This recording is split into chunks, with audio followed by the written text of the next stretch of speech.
you on the next turn, Bob! How do you best analyse a racing film?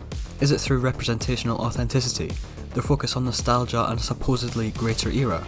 Or is it by looking at a relentless focus on men and issues stemming from masculinity? Along with motorsport itself, the motorsport film subgenre is one that appears to have grown significantly over recent years, and taken many forms since its inception. Comedy, romance, biopic, documentary, spy, almost everything except horror. In 2008, Williams argued that racing films can struggle to become classics, as they rarely pair a believable depiction of motorsport with a compelling story. Similar arguments historically prevailed that the sports film genre as a whole is too focused on accurate storytelling and a documentary style, to the detriment of a satisfying narrative. As I will explore, the subgenre has existed essentially since the birth of cinema and the automobile, but racing films in the early years of Hollywood typically did not capture the imagination of audiences, with recurring traits of the genre already becoming tiring to some. However, just as sports generally is often seen in modern TV shows and film, several motorsport feature films have released in the last 2 decades, which demonstrate how motorsport has become prominent for telling stories in cinema. In this video I will use 3 main filmic examples. They are Grand Prix, F1 the movie, and Ford v Ferrari. I will analyse the extent that each demonstrate 3 defining traits of the subgenre: authenticity, nostalgia, and masculinity.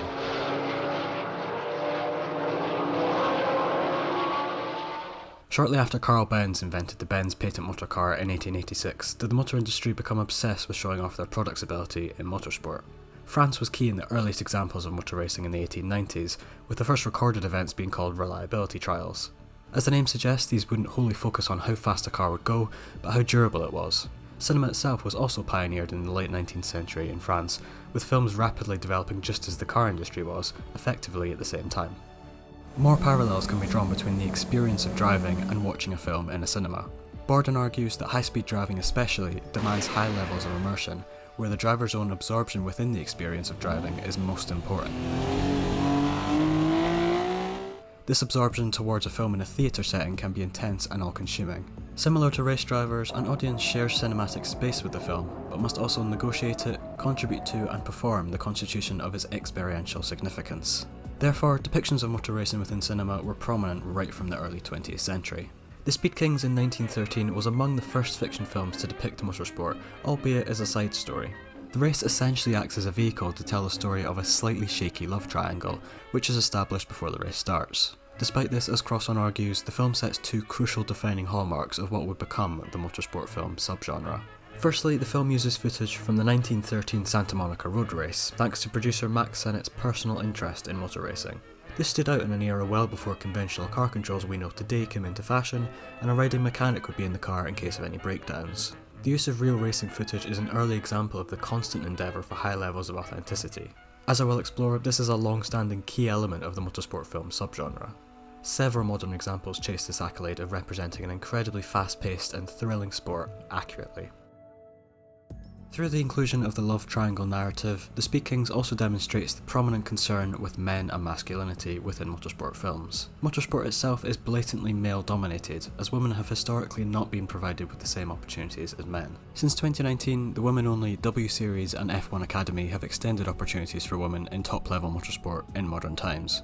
However, as 2 out of my 3 filmic examples are set in the 1960s, problems surrounding the marginalisation of women can be prominently seen. Another problematic masculine trope often seen is how safety is disregarded or seen as a weakness by those driving. James is right, this is just tactics. Maybe he's just frightened. Which just all said this? This aligns with motorsport itself, especially before the mid-1960s. Connell argues, in recent times sport has become to be the lead definer of masculinity in mass culture. While motorsport is not specifically discussed in Connell's analysis of how sport demonstrates masculinity, I will show that it is naturally prominent to varying degrees in my 3 filmic examples. The recent rise of the sports film genre can be partly tied to nostalgia, as it is argued to reflect a mythical past of the desired future sidestepping the present. In recent years, sports film has tended to reflect a mostly nostalgic narrative. This is especially relevant to the depiction of motorsport in film. Nostalgia is far from a recent phenomenon within motorsport, whether it comes from a desire for more overtakes, more challenging tracks, or louder cars. However, safety is once again a key element of the nostalgic pull towards older forms of racing among some fans. In top-level motorsport, many believe a constant increase in safety since the 1960s is damaging the entertainment value. it's not how a Formula 1 car should be. I want to be a little bit frightened when I'm driving a Formula 1 car, and I want to be a little bit frightened when I'm watching Formula 1. Using the halo as an example, the views of many have changed towards such an innovative safety feature. In the following years, several crashes have happened which just 10 years ago could have had much worse consequences. However, the initial pushback to such an important change as this reflects a desire to return to an era less safe and promote a traditional image of the brave, courageous, manly racing driver. Therefore, as nostalgia is commonplace within motorsport itself, I will be partly analysing my filmic examples by demonstrating the extent they earn for the past.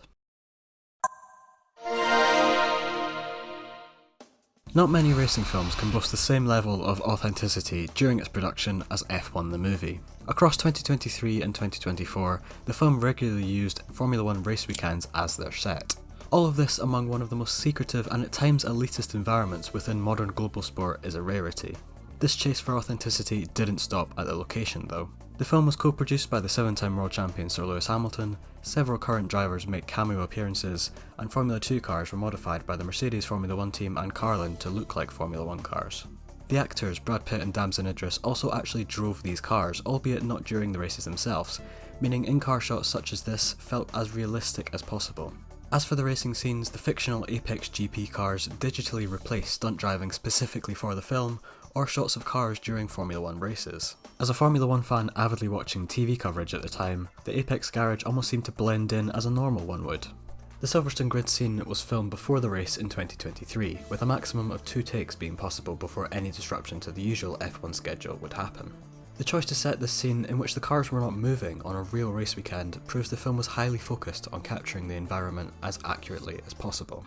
In addition, the film utilises a common feature of the motorsport film subgenre by using commentators to provide context to what's happening.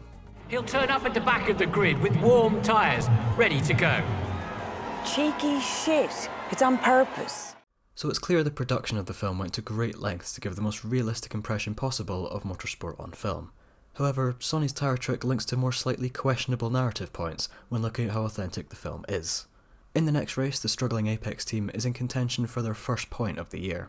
Hayes has a puncture at the start, so falls to last, and he falls even further behind when he refuses to take the tyres the team give him. With his race as good as ruined, he then crashes 3 times into other drivers and through sponsor boards, causing the safety car to come out several times. Thanks to some good timing, this helped his teammate pit when he needed to and finish the race in 10th, scoring a point.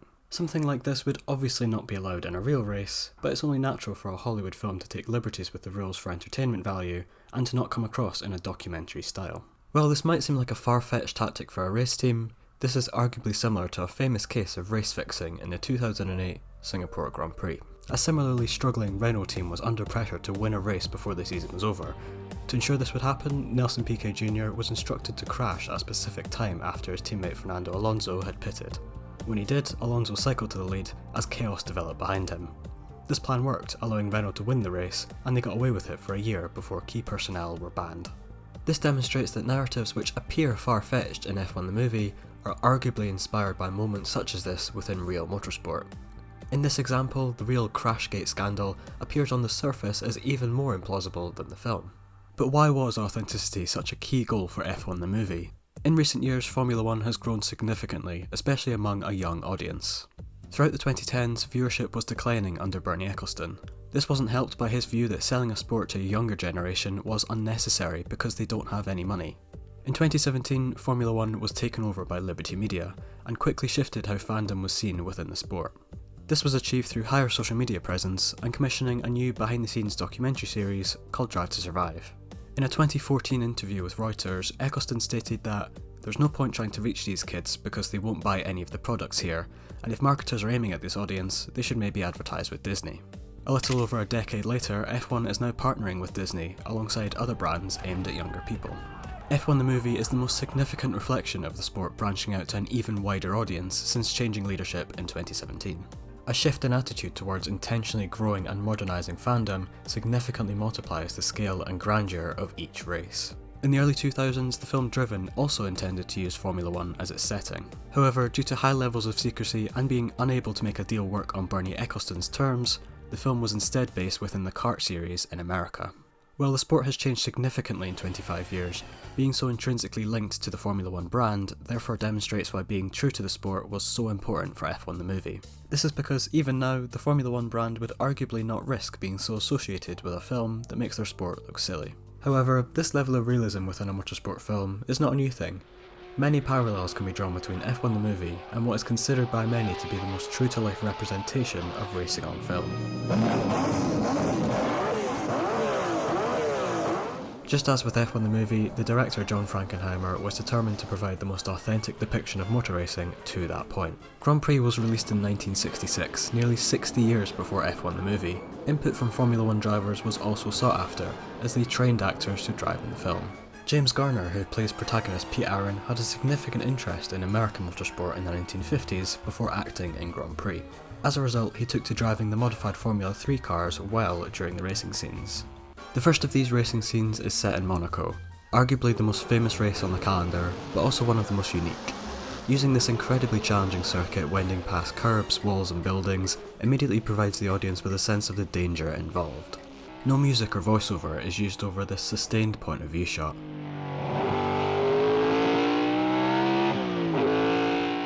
This contrasts with the close shots and split screens we see before. As a result, the sense of speed and danger is concentrated. High levels of danger is a prevalent theme throughout Grand Prix. These cars, you sit in a box, a coffin, gasoline all around you. It is like being inside a bomb. Crazy, but of course, the cars are faster. And that is the most important thing. This piece of dialogue early in the film surrounding safety is authentic to motorsport in the 1960s. It relates to the dominating view among drivers that safety should be disregarded for performance. Into the late 1960s, closer analysis of racing accidents took place. An influential campaign led by three-time champion Jackie Stewart led to over-exaggerated fears that circuits would soon be too safe. Grand Prix partly reflects this desire to remain in a period where the cars were completely unsafe. Grand Prix therefore chased authenticity in an era very different to F1 the movie. The film did so with the intention of proving that motorsport film can be taken seriously. A high level of realism is maintained during the racing scenes, but stylish elements not seen before within the subgenre were also incorporated. The film led to a shift which was extremely influential, not only within the motorsport film subgenre, but also in how cars are depicted in cinema. Revolutionary camera shots such as the point of view, which perfectly convey sense of speed, was pioneered by Grand Prix and remains prominent in driving scenes today. The well-established rear projection technique for filming driving scenes facing actors was also rejected for Grand Prix. This allowed the audience to experience what it feels like to race a car as authentically as possible within a cinema, and was a huge evolution over the motorsport films which came before it. This approach resulted in a wave of racing films being filmed in a documentary style, completely immersing themselves within a race weekend with actors who themselves may have held an interest in motor racing, driving real cars. Authenticity can be analysed slightly differently in the 2019 film Ford v Ferrari. The film is a modern example of a biopic, which has become a long-standing convention within the sports film genre and the motorsport subgenre. As the name suggests, the mid-1960s rivalry between Ford and Ferrari is the setting. This is sparked after Ford attempts to merge with the more exotic but then struggling Ferrari brand, a deal which is denied by Enzo Ferrari at the last second. To seek revenge over them, Ford wanted to build a car to defeat Ferrari at Le Mans, a race they had won every year since the start of the 1960s. Ford are naturally seen as the underdogs, partly as makers of mundane family cars, but also as no American car had won the 24-hour race until this point. And how long did you tell them that you needed? 200-300 years? 90 days. Therefore, authenticity can be analysed through comparing how real events are portrayed in the film. Costume and music are often credited as placing a viewer in a time period they may not have lived through to provide the perception of historical accuracy through aesthetic elements. In film, cars are also important in emphasising this feeling of authenticity. Naturally, Ford v Ferrari pays close attention to this, but small elements have been criticised. The racing film trope of shifting down gear to suddenly go faster is present, and while moving at 200 miles an hour, giving threatening glances to your rival isn't something drivers can do. At the end of the race, the three Ford GT40s are also instructed to perform a photo finish across the line. Protagonist Ken Miles unfairly loses his victory on a technicality, and is depicted in the film as shrugging this off and immediately focusing on how to improve on perfection. But his portrayal in the film did not remotely cover how angry he was in the following days. These are comparatively small elements, however. It is clear that Ford v Ferrari portrays these historical cars in a manner that provides an accomplished perception of authenticity. This is supported by the film winning Oscars for Best Editing and Best Sound Editing. Other motorsport films have been similarly successful, as F1 the movie and Grand Prix also won awards for sound and editing. This is highly important for the subgenre, as authentic depictions of racing consistently provide us with a high-profile reminder of the prominence of motor racing in contemporary film. The whole premise of Ford building a faster car than Ferrari is inherently masculine. It isn't just about changing the perception of the Ford Motor Company, despite it being labelled as such initially as a way to increase sales in an ever-expanding American car market. The quest to build the GT40 was an act of revenge spawned by one powerful man, Enzo Ferrari, hurting the ego of another powerful man, Henry Ford II. I don't care what it costs. We're gonna build a race car. Cars also often bring characters together and form the foundation of their relationship. A clear focus is placed on the relationship between Carroll Shelby and Ken Miles. This is highlighted in several reviews the film received, praising the way this is depicted by Matt Damon and Christian Bale. By developing a race car, Shelby discovers Ken's incredibly analytical personality. Similarly to Shelby and Ken, cars and motorsport are also central to Ken's relationship with his son, Peter. In order to bond with him, Ken discusses the intricacies of mechanics and racing to Peter. Throughout, cars are also used both as an outlet for extreme emotion and as a distraction. A feeling of calmness while completely immersed in driving is referred to in relation to this. As a reoccurring voiceover by Shelby states, once you're driving fast enough, the world and any problems simply disappear around you. There's a point, 7,000 RPM, where everything fades. Safety is a constant throughout the motorsport film subgenre. In Ford v Ferrari, Ken initially promises his wife Molly that he is quitting and wants to settle down with his family. Molly questions how Ken will cope without this in his life. If you stop, it'd be bloody insufferable. Just quit going round the region. It's over. Later, the brakes on the GT40 become a concern, not only to those driving it, but to Ken's family. This accident doesn't happen while competing. However, Ken's instant desire to improve this issue, rather than be emotional about what happened, demonstrates masculine resilience in the face of an intense rivalry. This choice between considering the significant risks involved and continuing to race for success is also seen in Grand Prix and F1. As I outlined earlier, dominating views surrounding motorsport safety in the 1960s were very different to today. In modern day motorsport, outdated masculine values are being challenged routinely. Drivers are redefining what it means to be tough by openly talking about their mental health and showing vulnerability. While it can be argued that motorsport can never be completely safe, even decades on from when Grand Prix was set, most drivers back then took the view that potentially perilous risks were an integral part of a manly challenge, rather than seeking any change. There were several reasons for this, among them logistics of making such fragile cars safer, and the cost of complete overhauls on every circuit, but clearly upholding masculine values played a large part in this refusal to improve safety. Jean-Pierre Sarti in Grand Prix brushes off any thoughts about retiring due to safety concerns, reasoning that demonstrating his supposed toughness is normal for the men who race. Delvo stopped racing some years ago, but I kept on. Why? Well, actually, I think I've begun to wonder myself. But I suppose it doesn't really matter. A man does what he does, we do what we most want to do, I suppose. Now, you try. The desire to prove and maintain sporting prowess can serve as a demonstration of superiority. As early as the start of the 20th century, the myth of greater masculine ability was not allowed to die within motorsport. The potential of relinquishing this due to giving in to unsafe cars results in gender becoming vulnerable when the performance cannot be sustained. It was all taken away. The crash, huh? So I lost my seat, my money, my sanity, myself, really. All of these clips not only outline sustaining masculine performance, but also the marginalisation of women within motorsport.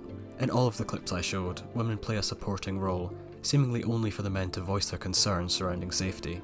Often, masculinity is demonstrated within racing film by highlighting how difficult maintaining a relationship can be in this environment. In sports film generally, relationships can often serve as foils to highlight salient aspects of male characters. In Ford v Ferrari, Molly is the only woman in the film, and is mostly seen speaking to or supporting Ken. Similarly, in Grand Prix, women take on supporting roles throughout. Misogynistic views are also blatant among men. Very bad for a woman to be too independent. Very bad for whom? F1 contrasts this representation to an extent. Kerry Condon's character Kate is the technical director, a highly important role within a Formula 1 team. However, this is undermined by her fulfilling Brad Pitt's love interest. Furthermore, the team's dramatic improvement in performance seemingly isn't a result of Kate's dedication and experience, but Sonny flimsily telling her how to do her job. You want me to redesign so you can follow closer? We need to build our car for combat. How am I supposed to make that safe? Who said anything about safe? That's your question. Motorsport has been male-dominated since the very start. In the early 1900s, attempts to create racing clubs in the UK only women could join were quashed due to fears over maintaining a macho perception of the sport. Even in the modern day, despite the motorsport industry making efforts to provide more gender parity than ever, motorsport remains blatantly male-dominated. In karting, female participation peaks at just 13%. As a result, masculinity is likely to remain a prominent feature of the motorsport film subgenre. However, motorsport is experiencing an increase in women racing in the top level due to a higher focus on developing young talent. The increasing prominence of female role models are therefore likely to lead to this macho image dwindling further, both in motorsport itself and in the subgenre. Masculinity and nostalgia are interlinked within the sports genre, as nostalgia allows different forms of masculinity to be expressed and upheld. They enable the staging of individual success through the recuperation of male-to-male bonds and the exclusion of the feminine. How'd it happen? Bloody lot you care. Don't you say that. Don't speak to me like that. Sport also epitomises the masculine structure of power over women. Grand Prix demonstrates nostalgia through perceptions of masculinity shown by the men in the film. Nino Barlini echoes the views of some protagonists by sharing outdated views on a man's role in a relationship. Am I expected to account for my whereabouts at every moment? Am I? It is not the same thing. You are a woman. Lisa, played by Françoise Hardy, fights against this by leaving him after he consistently neglects her, believing he can get away with it. Nostalgic views on masculinity are fought against to an extent by the women in Grand Prix. In the film, there is evidence of the changing expectations of women during the early years of second-wave feminism. This is a regular theme throughout, and is similarly present in the fishing scene with Jean-Pierre and Louise. I like to be free. I like traveling. I like making my own decisions. Meeting new people. Working. I like to be free. However, Louise chooses to remain in a relationship with Jean-Pierre, despite his existing marriage restricting his commitment to their relationship. As I outlined earlier, the men in Grand Prix also must show off their toughness by constantly fighting death every time they drive. This outdated, barbaric attitude is questioned by Louise when Stoddart is in hospital recovering from an accident. Sarti tells her that choosing to sidestep the consequences of the present is an attitude which would be no different if they were more serious. If you were dead, it would be the same. More subdued, perhaps. The same. And apparently it doesn't affect you at all. In a traditional masculine manner, Sarti, like all the other drivers, is willing to completely avoid grief to cope in this situation. In Grand Prix, it's acknowledged that serious accidents became a reason some fans wanted to watch races. Crashes were simply part of the spectacle. Louise recognises how embracing danger as a vital part of the show will only keep the sport in the past. When Sarti is killed in the last race, Louise pleads with the watching public and press, asking if death is what they truly want to see. Is this what you want? Is this what you want? Is this what you want? This captures the growing sentiment in the mid-1960s that motorsport safety had to evolve significantly if deaths were to become less prominent. However, the only women in this scene involving a large crowd are Sarti's wife and Louise. Therefore, Louise explicitly demanding privacy and taking authority over a crowd in a male-dominated environment also reflects the changing attitudes towards women and contrasts with the out-of-date, nostalgic views held by the male protagonists. A consistent longing to return to a supposedly better, more successful time and righting the wrongs experienced during this period are two nostalgic tropes often seen in the sports genre, and this is no different in the motorsport subgenre. In the early 1990s, Sonny Hayes is seen as the next big star in Formula 1, racing with champions such as Ayrton Senna, Alain Prost and Nigel Mansell. However, a serious crash prematurely ends his career at the top level. As I previously discussed, Sonny losing his means to demonstrate superiority causes his life to spiral, with racing anything and everything being the only way he copes with this. We first see Sonny at the start of the film, competing in the Daytona 24-hour race. Lose that lead, I'll kill you. After driving an impressive stint in the car, Sonny's team wins the race, but he isn't in a rush to celebrate. Instead, he begins searching for his next race. He's then approached by his former teammate, now team owner, Ruben. 30 years on, he is handed an opportunity to rewrite the past and to finally win the race he never did in his previous career. After the Apex team improves during the year, Sonny dramatically wins the last race of the season, bringing his long wait to an end. The film therefore conventionally displays nostalgia through righting the wrongs of a past career. Like so many nostalgic sports films, winning is the ultimate goal for Sonny Hayes, despite setbacks in the form of addiction and failed relationships since his crash. Ford v Ferrari released in 2019, and covers an era of racing far different to what is seen in the modern day. For example, modern race cars are highly complicated. When a problem happens, teams have sophisticated ways of fitting new parts to solve it. However, when the door of Ken's car won't close at the start of the race, the old-fashioned but simple method of hitting it with a hammer fixes the problem. What else is electrical in here? Not the exhaust manifold. Race cars in the 1960s were also powered by big, loud engines. Many fans place a lot of importance on the way an engine sounds, with the sound many older engines made being arguably unforgettable. With series such as Formula 1 heavily focusing on reducing carbon emissions, big engines are seemingly being phased out of top-level motorsport. In Ford v Ferrari, authentic editing and sound paints the historical cars in a partly glorified light, conveying a remoteness of the past. However, the film displaying an unsafe era in motorsport also allows for the idea that we do not wish to return to this same era. Many adults look on the past fondly, but this is typically seen towards an era just beyond their living memory, which strengthens the view that their nostalgic view of these pasts was informed by media products. Therefore, this desire to fulfill a collective yearning for the past cannot be ignored within the subgenre. Racing films have evolved significantly from the early 20th century. The boom of racing films in the late 1960s and early 1970s prove that Grand Prix revolutionised depictions of racing in cinema. However, authenticity and masculinity have always been present within the subgenre.